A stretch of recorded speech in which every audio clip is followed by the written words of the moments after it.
Everybody talks about the Manning-Brady rivalry. When you were in it, how real was that in your mind personally? Like after a game, are you searching to see how he did? Like, what was that rivalry like? Yeah, I mean, you always just knew, right? If there's no Tom Brady, you always knew that that the Patriots had won. I mean, I guess when it really started, when we played them in the regular season so many times, and if we lost to them, you just knew we're going to have to go play at New England in the playoffs. And this, like, we lost to them week one time. I'm like, we're coming back here in January. Yeah. And so you just knew they were going to be there. They were so consistent. Look, it was Tom, it was Belichick, it was defense. It was the whole thing, right? It was just this kind of this triple-headed monster. So when you played them, you knew you had to be on your game. You knew their defense was going to be stingy. They always, Belichick, kind of the easiest way to describe him, he always took away the things you really like to do, so you had to find something else to kind of do well that game. And then Tom was going to be on his game, so you had to score some points. But, major respect to everybody during that era. Yeah. You were mentioning in your last answer about how you feel like quarterbacks just need to do something a little bit. Now, I fumbled a big question when we had Rich Eisen on the podcast because my dad told me something as a kid, and my dad told me this as well, but I was told that when you first got in the NFL, you didn't want to do any marketing stuff until you kind of proved it a little bit. Is that true? Yeah, that is true. I just didn't, which people would laugh at now. It's like, you do so many commercials, Peyton. I can't believe there actually was a time when you didn't do any. Yeah. But yeah, I think there's something to that about just kind of earning your stripes a little bit and make that the incentive, right? To go win some games, and then, man, some things are going to come your way when you do it, but not just because you got drafted or whatnot, to go and earn it. And those days are probably out the window now because of what's happening now in college, right? With NIL. But I remember the first real commercial that I did was kind of in my second year in the NFL. We'd had a good season, so I felt like I'd kind of maybe earned some stripes. I did a Gatorade commercial with Michael Jordan. What another name drop again. Same name drop. All back Same around. one. But I can tell you where I was on the totem pole.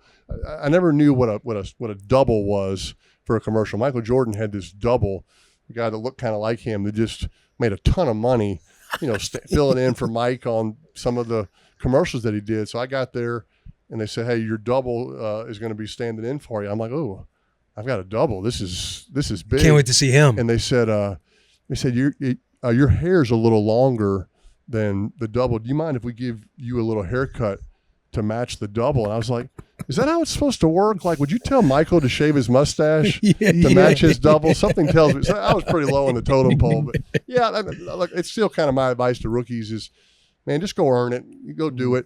Look, the team's going to try to promote you. The marketing team's going to want you to go meet every sponsor. I get that. There's excitement.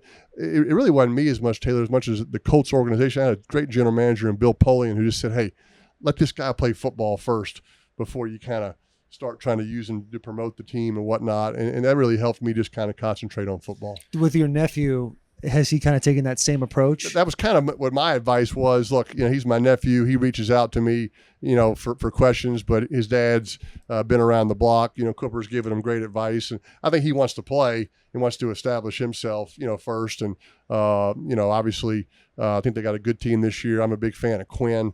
I've gotten to know him. He comes down to our camp. The two of them get along great. So I'm proud of him for staying there. Most kids probably transfer in that setting, but he stayed there. He likes playing for Sark. He likes the system. And when he does get in there, he's going to benefit from kind of having a little continuity in the system. Yeah, I know. I know this is my third one in a row, but you're good, bro. Your nephew obviously calls you a lot, and I know you and Eli have a big rivalry. Who do you think he calls more? It's funny, look, these 19, 20-year-olds. I mean, the text response rate, it's not super high, right? It's not a great completion percentage. So I don't. I kind of let him reach out to me if he has a question. He came to Denver a couple of years ago. We worked out. That was fun. And he will every now and then text me with a question about, hey, a 2-minute drill. This is what happened in practice today. And I'm sure as soon as he texts me the question, he regrets it, because you can't answer a question about a 2-minute drill with a text back. Especially with the phone you use. You have to go to the voice memo. We have to. And it can't be just one. So you bang them back with a 7-minute voice memo response about the 2-minute, about what the defense is doing and the plays that you like. You got to go to your staples, get plays that you like, and you finish it, and you're like, I didn't even mention the fact that a defense after a timeout will probably come with an exotic blitz. So you better call a max protection coming out of the timeout. And then you finish that one. That's about a 6-minute, and you're like, well, but I totally even, forgot about the red zone. Yeah. And so 3 voice memos later. Send me a video back. He's probably with calling Eli Moore is probably the answer. Who do you think the favorite uncle is? So I don't know if he has one. If he did, I don't know. I mean, I haven't really seen Eli. I mean, Eli's a good uncle to my kids. He is. He calls them. He's got nicknames for all of them. For the kids. So I'd say we're probably pretty equal. Okay. Pretty equal. Yeah. With you talked about 2-minute, and then there's so much poetry when you watch a good 2-minute drill, a quarterback go down the field and just pick apart a defense all the way through. It's truly something beautiful. Is there one 2-minute drive that sticks out in your mind where you're like, you essentially played chess while the defense was playing checkers? I mean, I mentioned this one against the Jets my rookie year. Belichick's the D coordinator. Parcells is the head coach. They go to the AFC Championship. So I don't know. We had a 4th and 18, which is that you have them right where you want them, right? Yeah, and it's an ideal situation. And so it was 4th and 13, and Belichick went all out blitz. And so we are not ready for it. We're going to get sacked, whatever. We had a false start. So that takes it to 4th and 18. So now that's always the chess game. Does the defensive coordinator do the same blitz on the next play, or since he showed his hand, he's going to do something different? So we, of course, the 2-12 Colts go, well, he's definitely going to show the same blitz again. So we keep 8 guys in the block, send like 1 guy out on the route. And what does Belichick do? Drop 8 guys into coverage. There's nobody open. And me, like by the book quarterback, hey, if nobody's open, throw your check down.